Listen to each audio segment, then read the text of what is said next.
दोस्तों, इस वीडियो में हम देखेंगे कंपनी लॉ की पहली यूनिट, जिसमें कंपनी अधिनियम 2013, परिभाषा विशेषताएं, सार्वजनिक कंपनी और निजी कंपनी की परिभाषाएं एवं अंतर, ये सब पढ़ेंगे हम। और इसमें अगर वीडियो ज़्यादा लंबी हो गई तो कोशिश करेंगे कि 2 वीडियो बनाई जाएगी। तो शुरू करते हैं। दोस्तों, शुरू करने से पहले आप सबसे एक रिक्वेस्ट है कि कोई भी वीडियो बनाने से पहले उसका पहले मटेरियल इकट्ठा करना पड़ता है, उसके बाद में उसको सबको सेट करना पड़ता है, सेट करने के बाद में फिर उसको रिकॉर्ड करना पड़ता है, रिकॉर्ड करने के बाद में फिर उसको अपलोड करने में भी बहुत समय लगता है, कम से कम 6-7 घंटे लग जाते हैं। तो इसलिए अगर आपके लिए ये वीडियो थोड़ी सी भी लाभदायक हो, पहले पूरा देख लीजिए।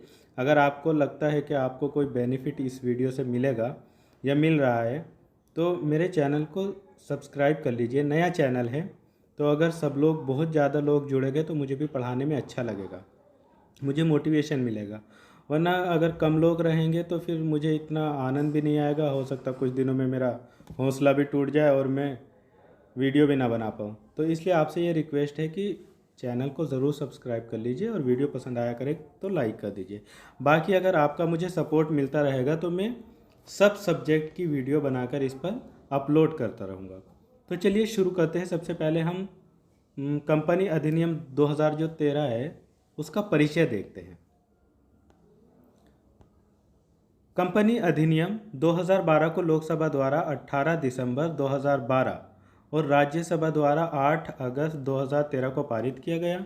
29 अगस्त 2013 को भारत के माननीय राष्ट्रपति की सहमति प्राप्त करने पर इसे 30 अगस्त 2013 कंपनी अधिनियम 2013 के रूप में अधिसूचित किया गया। कंपनी अधिनियम 2013 भारत में कंपनियों के निगमन, विघटन और उन्हें चलाने वाला कानून है।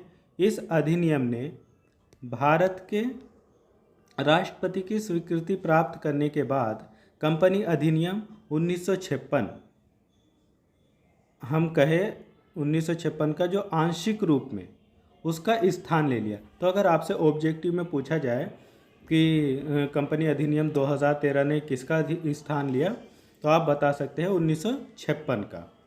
अब हम इसके कंपनी अधिनियम 2013 के उद्देश्य देखते हैं, क्योंकि कभी कभी होता है कि उसमें क्वेश्चन में कंपनी अधिनियम के उद्देश्य पूछ लेते हैं। तो उद्देश्यों में पहला पॉइंट है उद्यमशीलता को प्रोत्साहित करके अर्थव्यवस्था का विकास करना। दूसरा पॉइंट है कंपनियों के गठन और रख रखाव में लचीलापन और सरलता पैदा करना। तीसरा पॉइंट है कॉरपोरेट प्रशासन के पारदर्शिता और उच्च मानकों को प्रोत्साहित करना। नेक्स्ट पॉइंट है सभी हितधारकों के हितों की रक्षा करते हुए व्यापार करने में आसानी के लिए नई अवधारणाओं और प्रक्रियाओं को पहचानना। नेक्स्ट पॉइंट है धोखाधड़ी के खिलाफ सख्त कार्रवाई लागू करना। नेक्स्ट, विभिन्न प्राधिकरणों, निकायों और पैनलों के रूप में संस्थागत संरचना स्थापित करना। नेक्स्ट, अधिक प्रभावी और समयबद्ध स्वीकृतियों और अनुपालन की आवश्यकताओं को पूरा करने के लिए। दोस्तों, अगर मैं इसमें कुछ नेक्स्ट पॉइंट बताऊं तो कंपनी अधिनियम 2013 जो है उसमें 470 खंड है और ये 29 अध्यायों में शामिल है और इसमें 7 अनुसूचियां शामिल है। अब हम देखते हैं कंपनी, उसका अर्थ और परिभाषा, यानी कंपनी की मीनिंग एंड डेफिनेशन। कंपनी एक व्यावसायिक संस्था है जो कंपनी अधिनियम के तहत पंजीकृत है। यह एक कानूनी इकाई है जो इसके सदस्य या इसे संचालित करने वाले लोगों से अलग है, इसलिए इसे कानून द्वारा बनाए गए एक कृत्रिम व्यक्ति के रूप में माना जा सकता है। एक कंपनी कानून द्वारा मान्यता प्राप्त व्यक्तियों का एक स्वैच्छिक संघ है जिसका एक विशिष्ट नाम और सार्वमुद्रा है, जो पूंजी के हस्तांतरणीय अंश, सीमित दायित्व, एक निगमित संस्था और स्थायी उत्तराधिकार में विभाज्य के साथ लाभ के लिए व्यापार करने के लिए बनाई गई है। कंपनी शब्द की उत्पत्ति लैटिन भाषा से हुई है। यह लैटिन के 2 शब्दों से मिलकर बना है, कम प्लस पेनिस। कम का अर्थ है साथ साथ तथा पेनिस का अर्थ है रोटी या हम कहें रोजी रोटी। इस प्रकार कंपनी शब्द का अर्थ हुआ साथ साथ रोटी खाना। यूरोप के प्राचीन केंद्रों में ऐसे संघ होते थे जहां पर व्यापारी साथ साथ कारोबार की बातें कर लेते थे। कालांतर में इसका अर्थ बदला और यह माना जाने लगा कि कंपनी ऐसे व्यक्तियों का एक समूह है जो किसी सामान्य उद्देश्य की पूर्ति हेतु एकत्रित हुए हो। सामान्य कानून में कंपनी एक न्यायिक व्यक्तित्व या कानूनी व्यक्ति है जो अपने सदस्यों से अलग होती है। इस प्रकार यह केवल कानून के अवलोकन में मौजूद है। कंपनी एक कृत्रिम या कानूनी व्यक्ति है जिसे विभिन्न उद्देश्यों जैसे कि दान, कला, अनुसंधान, धर्म, वाणिज्य या व्यवसाय को बढ़ावा देने के लिए कानून द्वारा बनाया और प्रकल्पित किया जाता है। कंपनी के पास एक प्राकृतिक व्यक्ति की तरह समान अधिकार और दायित्व है, लेकिन न तो इसका कोई विचार है और न ही कोई शरीर। इस प्रकार कंपनी एक निगमित संघ है जो एक कृत्रिम व्यक्ति है जिसे कानून द्वारा बनाया गया है, एक अलग इकाई है जिसका एक स्थायी उत्तराधिकार, एक सार्वमुद्रा, हस्तांतरणीय अंश में विभाजित पूंजी और सीमित दायित्व है। अब हम देखते हैं कंपनी की परिभाषाएं। नंबर 1, यूएसए के मुख्य न्यायाधीश मार्शल के अनुसार कंपनी एक व्यक्ति, कृत्रिम, अदृश्य, अमूर्त और केवल कानून के अवलोकन में विद्यमान है। कानून का प्राणी मात्र होने के नाते इसमें केवल उन्हीं गुणों का समावेशन होता है जिनके निर्माण का चरित्र इस पर स्पष्ट रूप से या इसके अस्तित्व के रूप में आकस्मिक है। दूसरी परिभाषा है प्रोफेसर हैनी के अनुसार कंपनी एक निगमित संघ है जो कानून द्वारा बनाई गई है, जिसमें एक स्थायी उत्तराधिकार और एक सार्वमुद्रा के साथ एक अलग कानूनी अस्तित्व है।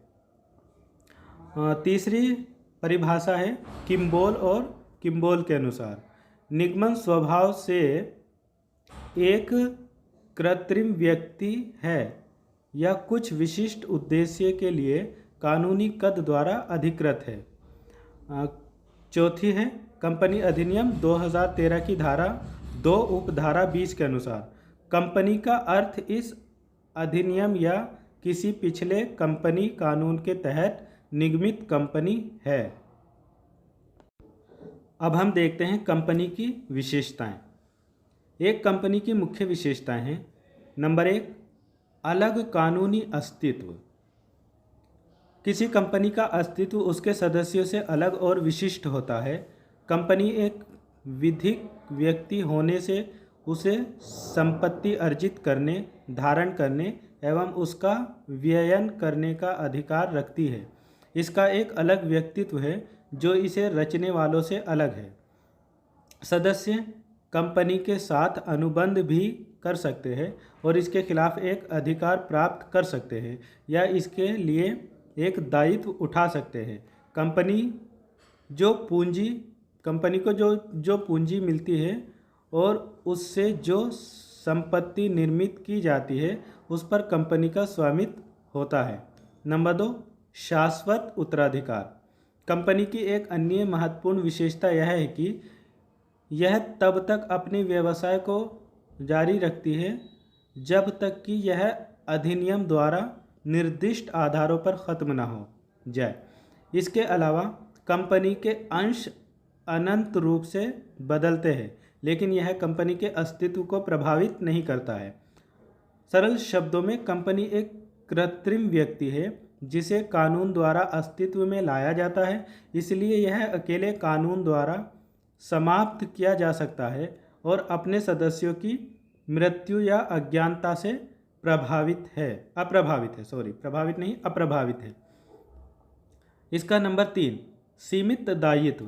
किसी कंपनी की महत्वपूर्ण विशेषताओं में से एक उसके सदस्यों की सीमित देयता है।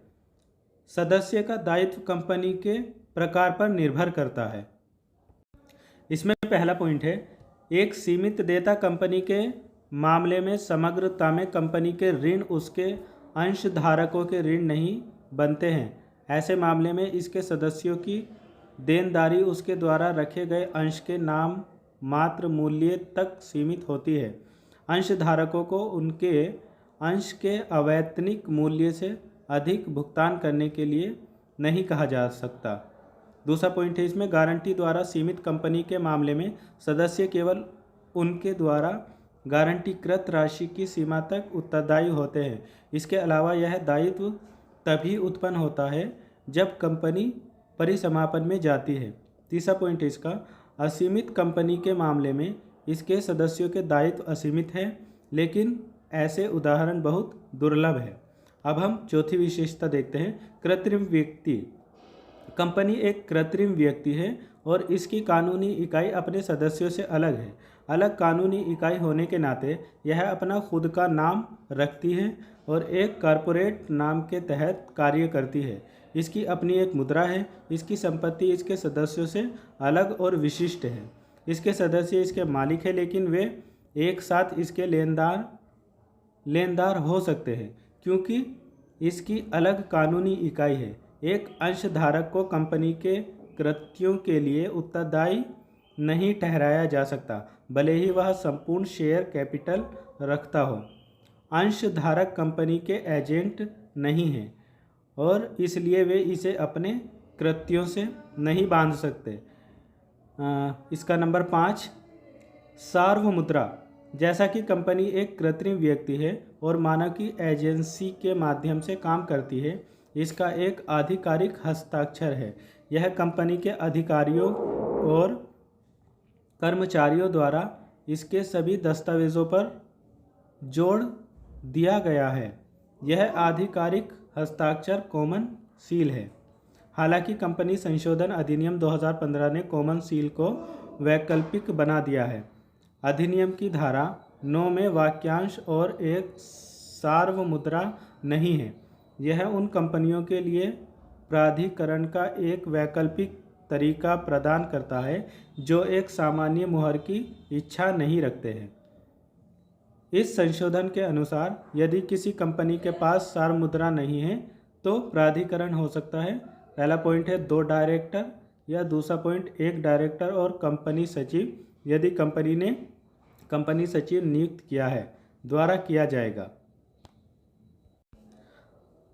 इसकी छठी विशेषता है प्रत्यायोजित प्रबंधन।